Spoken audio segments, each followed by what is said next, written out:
Marie Phoenix, j'espère que tu vas bien, que tu es en pleine forme, que tu pètes le feu. En tout cas, ce qui est sûr, c'est que moi, j'ai la patate et que je compte bien te la transmettre aujourd'hui. Et je te souhaite donc la bienvenue sur cette nouvelle vidéo. Une vidéo dans laquelle j'aimerais répondre à une question qui m'a été posée par une Phoenix sur Instagram.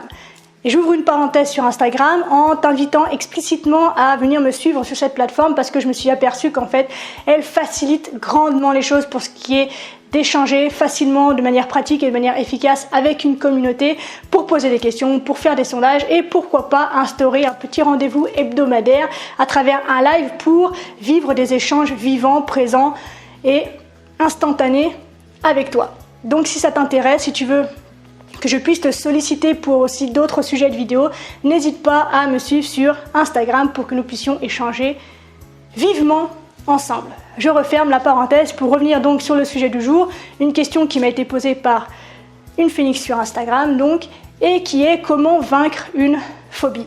Alors avant de répondre directement à cette question, je pense qu'il serait intéressant de faire la différence entre une peur simple et une phobie.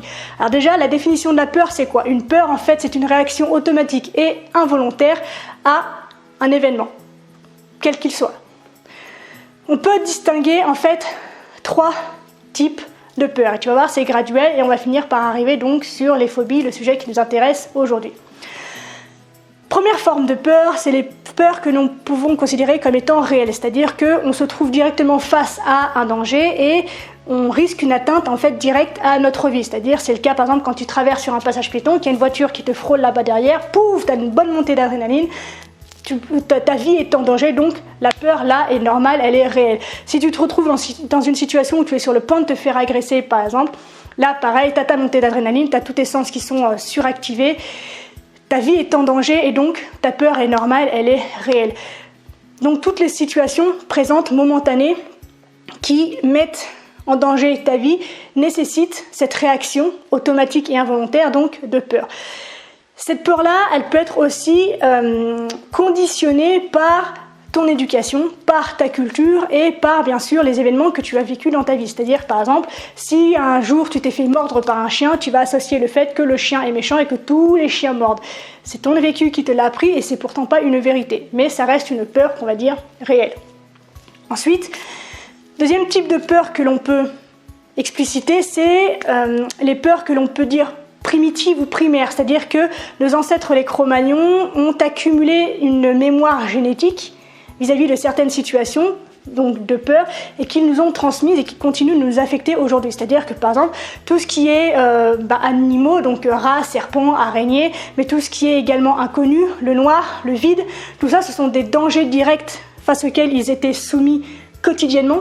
Et donc ils ont engrangé cette mémoire génétique qui leur a permis de développer des automatismes justement face à ces événements potentiellement dangereux et ils nous les ont transmis. C'est-à-dire que si on regarde en fait à l'échelle de l'histoire de l'humanité, la télévision et la technologie, en fait, ça a quelques secondes, en fait. Et donc, on est en train de se détacher petit à petit de toutes ces mémoires, mais on est encore en plein dedans. Donc, tout ce qui peut être phobie, donc du vide, des araignées, des animaux et du noir, par exemple, et de l'inconnu, ce sont des peurs, des phobies, et des fois, ça peut atteindre le stade phobique, qui sont normales, qui sont ancestrales, qui sont ancrées en nous et sur lesquelles on a la possibilité de travailler.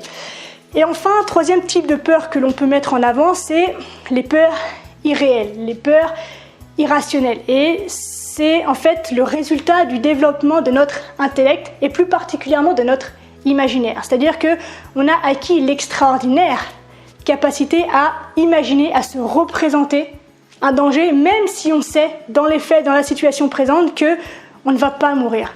Pourtant, dans ces situations-là, c'est absolument impossible d'entendre raison et de retrouver son calme.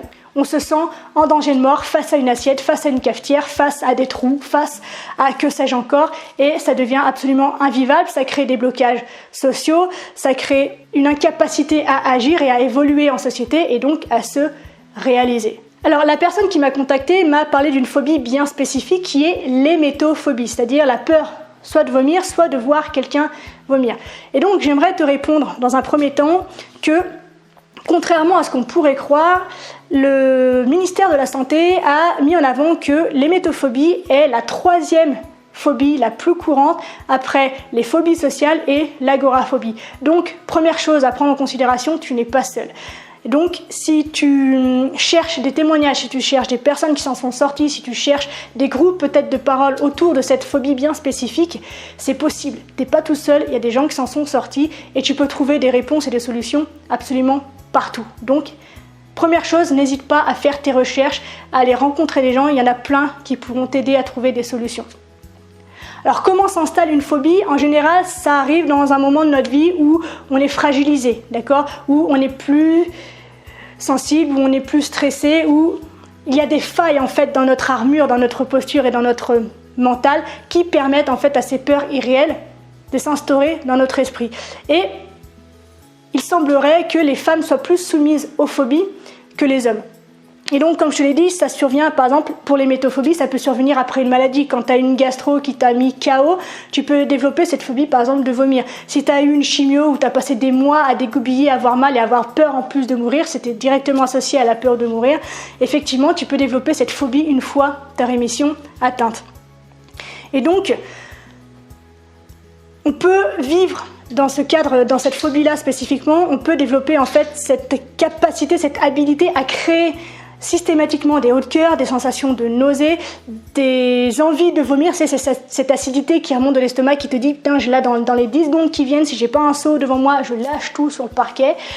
Et ça s'immisce en fait dans chaque instant de ta vie. Et ce qui est problématique avec les métophobies, c'est que premièrement, on a honte de cette phobie-là, donc on n'en parle pas et c'est bien pour ça que j'ai spécifié juste avant que tu n'es pas seul. Il y a énormément de personnes qui sont atteintes de cette phobie-là. Elle est extrêmement courante. Donc, essaye de dépasser ta honte, essaye de dépasser ta gêne pour aller rencontrer ces personnes qui savent exactement ce que tu vis actuellement.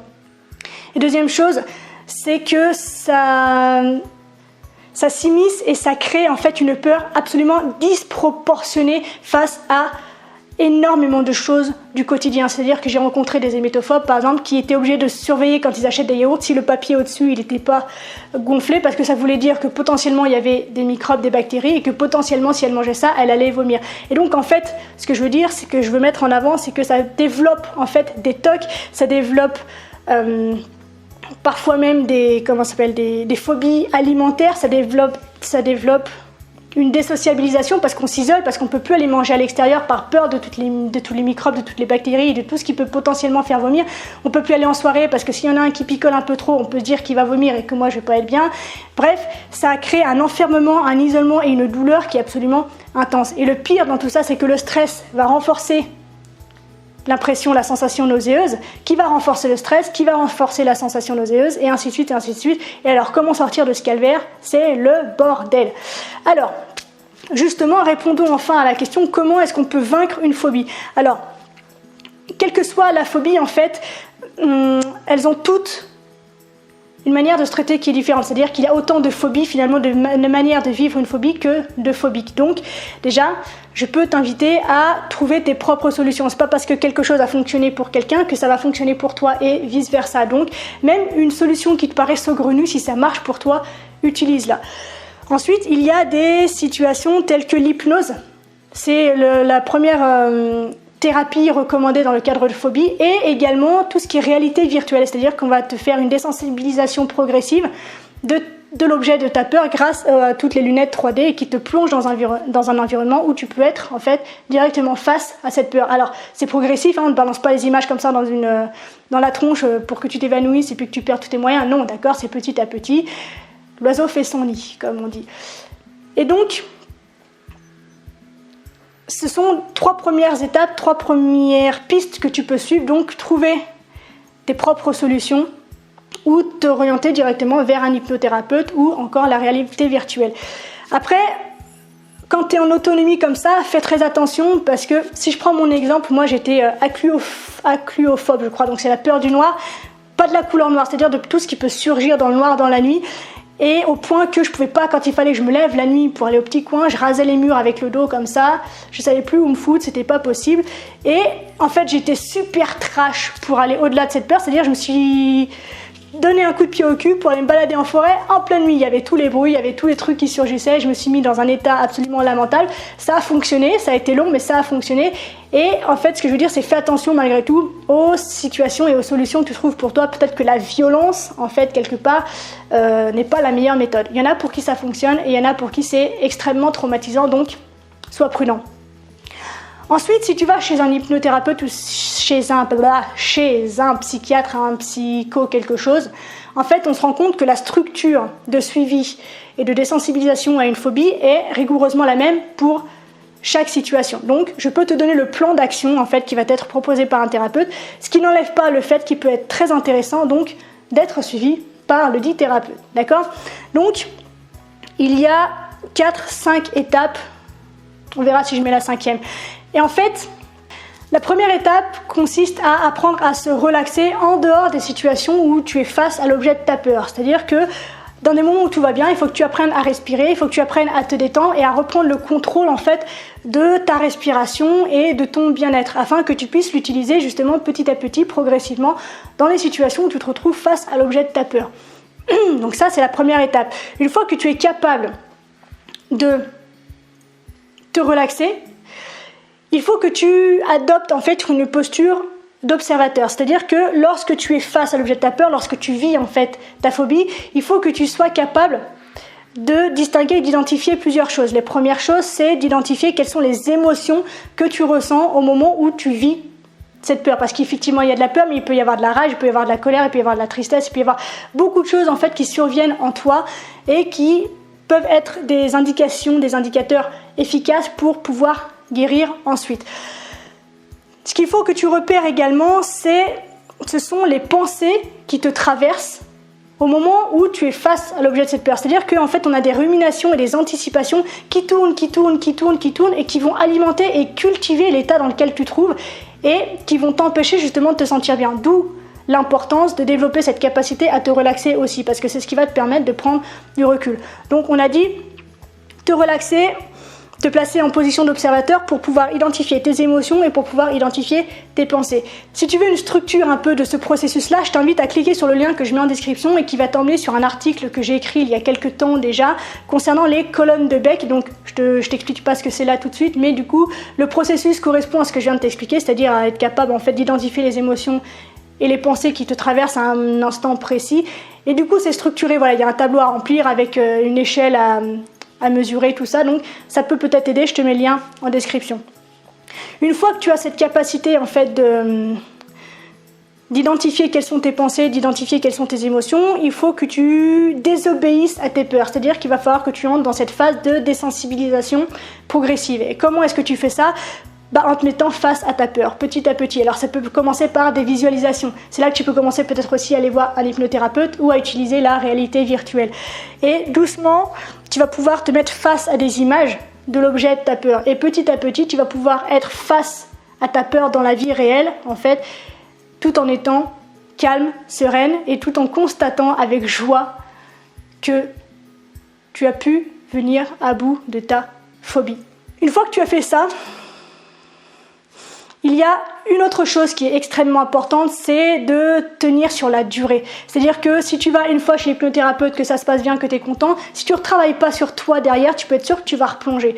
Donc en fait, venir à bout d'une phobie, c'est un travail qui est quotidien et qui peut parfois être très long. Il y a des gens pour qui il faut 3 mois, il y a des gens pour qui il faut 3 ans. Encore une fois, on est tous différents, donc il n'y a pas de souci, d'accord ? Accepte le temps qu'il faut pour guérir, ça se fait pas comme ça, d'accord ? Donc prends le temps de faire les choses correctement, de faire les choses à fond pour pouvoir te libérer une bonne fois pour toutes de cette phobie qui te pourrit la vie. Et enfin, donc la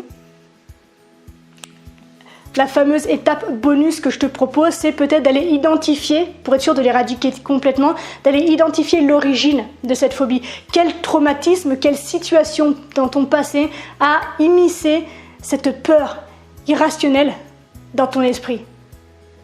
Donc, je résume. Les étapes, c'est te relaxer, t'observer, te désensibiliser, tenir sur la durée, identifier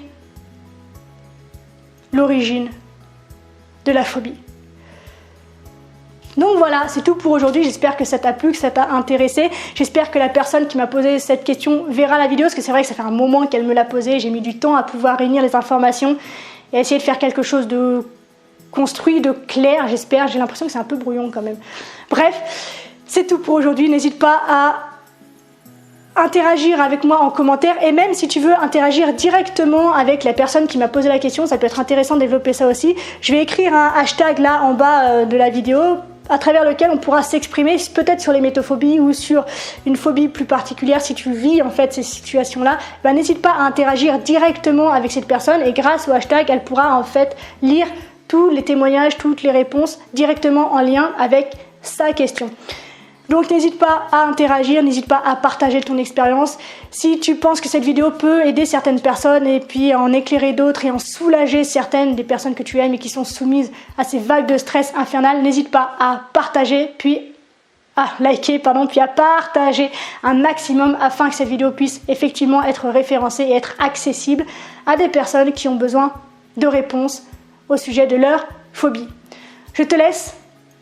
On se retrouve très vite dans une prochaine vidéo. D'ici là, bien sûr, prends soin de toi, sois reconnaissant envers les vies et surtout, n'oublie jamais que tu es la personne la plus importante de ta vie et que de ce fait, tu mérites ce qu'il y a de meilleur.